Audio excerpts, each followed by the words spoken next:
I played sports, and I would take off for tournaments for the weekend or sporting events. I would go to races on my own. Running was something I did by myself. And spending time with my daughter was something that I did, but I did it kind of when it was convenient. It wasn't something that I put on my calendar or that I prioritized correctly.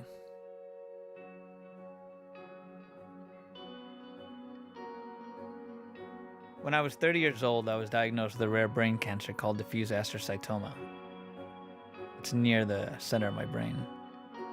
And they couldn't get it all out because if they did, I would have no memory or language functions. Getting diagnosed changed my focus. It made me think about how to spend each day, each moment. It made me decide what I valued, where priorities stood. And where I've chosen to spend my time is just to hang out with Kiana. I want to get that as right as I know how. Kiana, we're going running. To me, that's a huge improvement, that I'm catching more and more of her childhood.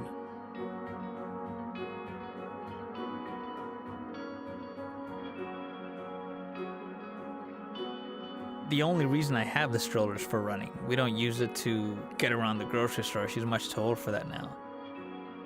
Its entire function is so that we can spend time together.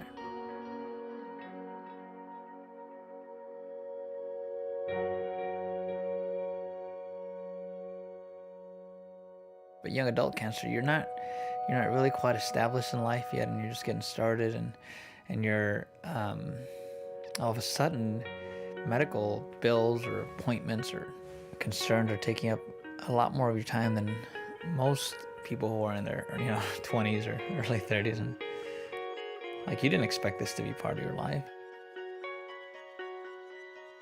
And so how to deal with that while everybody else is trying to get through college or get married, or raise kids, or they're going to Acapulco while you're sitting there, going to MD Anderson, or you're seeing your oncologist.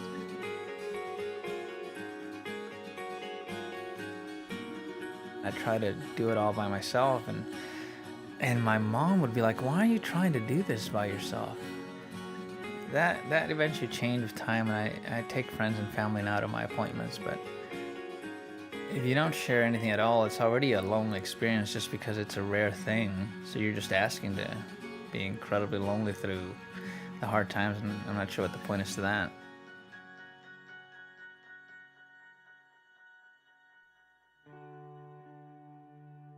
No matter how much of your time and energy the disease or the treatment is taking from you, it is never the entirety of your life. It is always just a chunk, and there are times where it's got to be a bigger chunk than others, whether that be treatment or long tests that there's not much you can do, but on those days you do something, and that may be calling a friend or watching a dumb movie, or or running, or playing guitar, or you have something where you're committed to that being just a fun part of the day, even if that's the only fun part you have in that day. For me, it's always, I gotta have somewhere where I feel normal, where for just a few seconds, if nothing else, I'm ahead of my problems, or at least aside from them.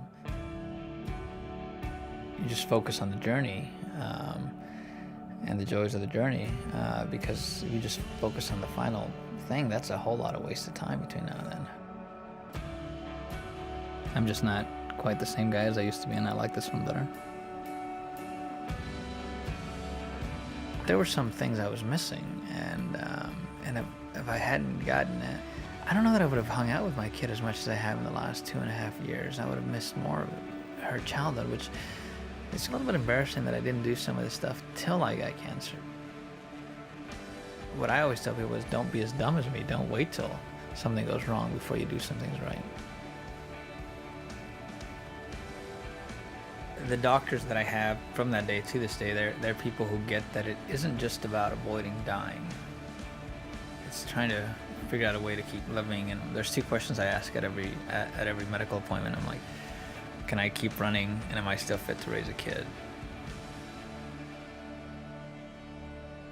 Because one's how I get through the day, and the other one's why.